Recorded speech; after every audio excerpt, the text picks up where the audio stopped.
Hey, what's going on? Welcome back to the channel. You may or may not know it, but I'm currently watching a YouTube video right now. Literally. But I didn't know if you all would be able to hear it. In fact, this is a test to see if you can hear it. Volume's all the way up. It's on whisper mode. So this is the RayNeo Air 2S. As you can see, it's got that sort of sunglasses look, Wayfarer design.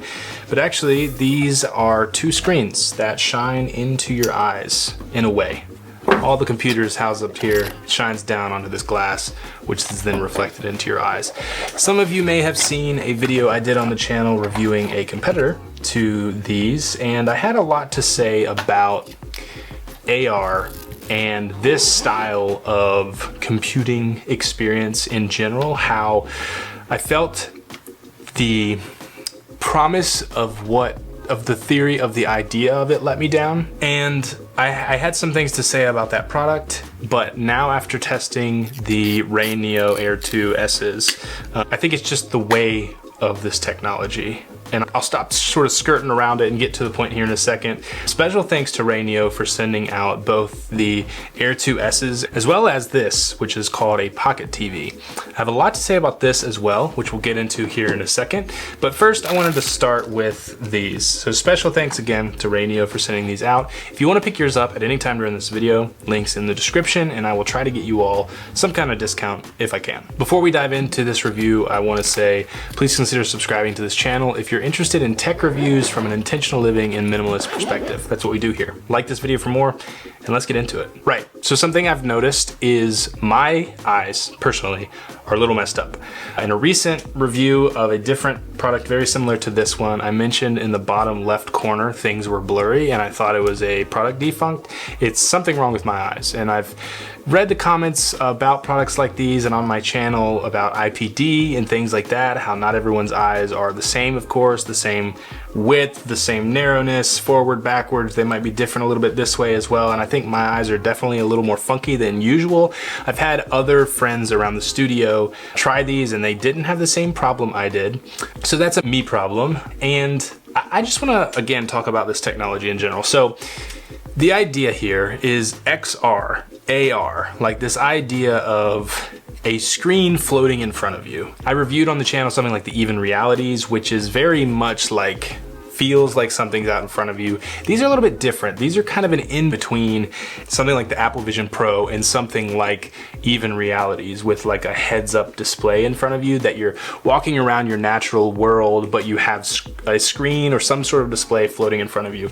This to me feels more like virtual reality to me than something like augmented reality. You're not gonna wear this around watching a YouTube video, because really, when I started the intro to this video, I couldn't see you all. I just saw the video playing in front of me. And that sort of has me thinking about how to explain the experience of wearing these. First and foremost, I think anyone who's interested in this type of AR experience should try them first, because the problem I had was when I think about AR, I think heads-up display, walk around the world, see a map overlaid of what you're doing kind of thing. This is very much more like entertaining. It's entertainment focused. It's slapping a screen over your eyes and allowing you to get fully immersed in a movie or a video game, and it's less about wearing them around the house or down the street, being able to interact with stuff around you, yet having a video playing or something, if that makes sense. So just to sort of put this line of products in perspective, that's what I think it's more for. So I can run through some of the specs here, which are pretty cool. For instance, and I'll just read some of these because I do think it's helpful. A 100,000 to 1 contrast ratio. The PPD is 49. The display is Sony low power 0.55 inch micro OLED display. Resolution 1920 by 1080 or 3840 by 1080 in 3D. The field of vision is 46%. 108% color gamut. 201 inch screen, to give a perspective like how big it feels, kind of. 201 inch screen about 6 meters away. 120 hertz refresh, the default 60 hertz. You can access that on the little button settings here. So the audio is customized super linear speakers. Acoustic phase cancellation, which is whisper mode, which I think is how it sort of cuts out the sound, because it has these sort of downward firing speakers on the over ear thing here that sort of shoots down, and it shoots right into your ear hear, but the whisper sync I think sort of cancels out noise for those sitting around you, so you probably won't be able to hear, even when I have the volume up like I just did, you probably won't be able to hear it if you're sitting next to me, or it'll be very quiet.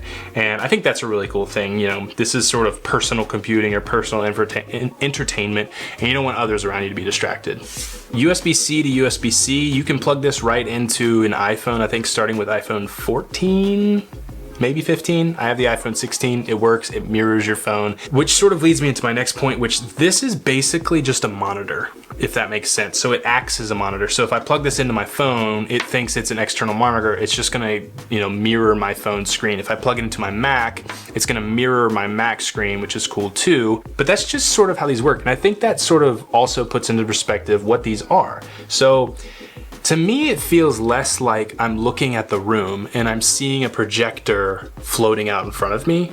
To me, it feels more like I'm putting on goggles, and inside the goggles is a screen that's close to my eyes.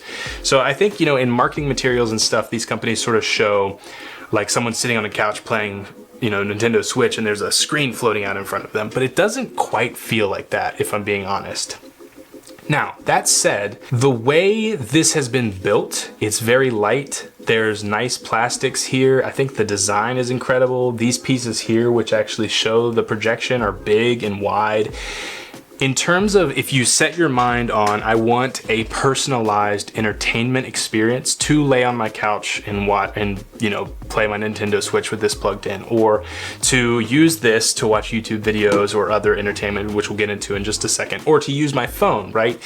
That is the way to go. You know, this is going to be, as much as like you're still able to hear people around you, as much as you're able to kind of see through these sunglass parts, it is closing you off in a way, and it is very much a personalized experience. So if that's something you're interested in, this build quality and the way that they have executed on these is great. Like, I have no problems with sound quality, with the way the screens look. They're super sharp, they look really nice. So, you know, if you're someone who, you know, maybe your family member watches a lot of TV and they like you to be in the room with them, you can sit over on the other couch and maybe play some games or watch your own videos, your own TV, but still be able to hear them if they talk to you, kind of thing like that. So I think that is all implemented really well. You have up and down for your light modes, you have volume up and down, and then you have this really small menu, which is how you flip between 60 hertz, 120 hertz, and whisper mode with the audio as well. So in terms of implementation, design, form, function,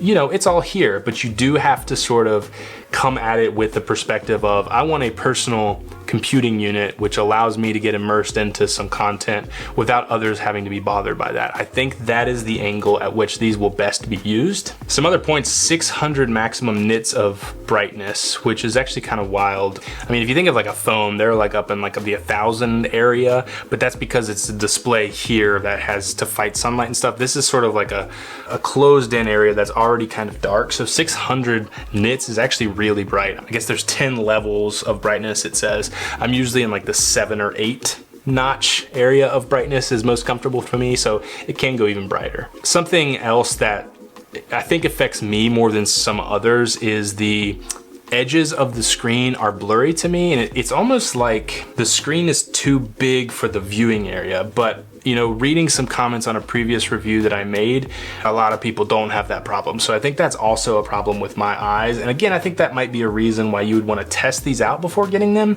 or if you just sort of take that with a grain of salt. I think the best type of content to view here is, you know, videos, movies and stuff, where most of the action is happening near the middle of the frame, and the outside can be blurry. In fact, a lot of movies automatically blur that. I've seen more and more movies using like tilt shift lenses and like sort of dirtying up the edges of the frame to sort of draw your attention to center. I also think like first person shooters where your focus is mostly down the barrel is a good way of using these, especially with 120 hertz refresh rate.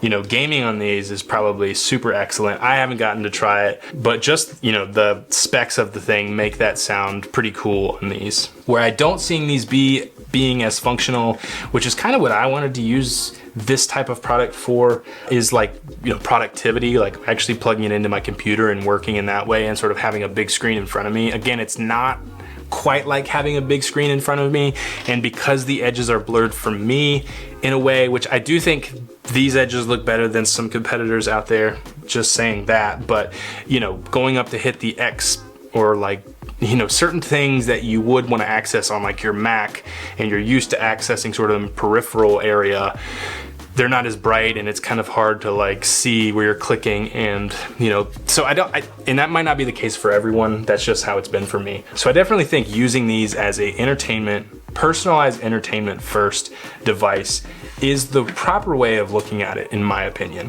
Which brings us to this part, because I think this is really interesting in and of itself. So this is the Pocket TV, and basically this allows, so this right here is basically a monitor. It doesn't have any like computing power within it. It's just screens. So you want to be able to plug this into a Mac or your computer or your phone, or this is basically, I don't know if I should compare it to this, but it's like an Apple TV in your pocket. It has access to the Google Play Store. It's even got, you know, Google here. It runs on battery power. There's internal storage, but there's also micro SD card slots. So you could even increase that more if you wanted to, like, you know, if you fly a lot, if you want to keep a bunch of episodes of something on here, you can do that. It's got a YouTube button, a Prime Video button, volume button here too, which is cool. And then you have, it's not a scrolly wheel, but a clicky directional wheel to be able to select stuff. I think this is really cool, and I think it makes this whole setup better. You know, you could use your phone, but you could also use this, which gives you that more sort of immersive full TV-like experience. But another thing I think would be interesting to use this for is if you are traveling, like going to Airbnbs and stuff. Have you ever been to an Airbnb and like you want to watch Netflix on the TV, but you have to log into yours and like, I'm gonna forget to log out and someone will have access to my account. You can just log into everything on here. This has USB-C, like I said, in for power and out for, it's set up for this, but I do wonder if you could do, you know, an HDMI dongle off of this and just plug this into whatever TV you come across or whatever monitor you come across. All your data and logins and personalized stuff is here, but you sort of carry this with you. And I think that's a really cool aspect. You know, you're on a plane flying, watching all the Office episodes you have downloaded here. You get to your hotel room and you just unplug it from their Roku or whatever, plug it in here and continue watching the Office there. So I think this is a really interesting device as well. And I think these paired together definitely make a lot of sense. So my perspective on this type of device has changed. I definitely see the use case more now so, which I hope I've explained well in this video. But as always, you know, you can check out specs and stuff on their website down below if you want to get into the nitty-gritty of all that. But that's sort of been my experience using the RayNeo Air 2S's. I definitely think it's interesting. The fact that they're light, the fact that it's super portable, this adds a lot to it. I will say there's nothing fancy in terms of like being able to place the screen here and look around the room and place the screen here, which you might find with a lot of virtual reality headsets these days. There's literally a MetaQuest sitting over there that one of my team members uses.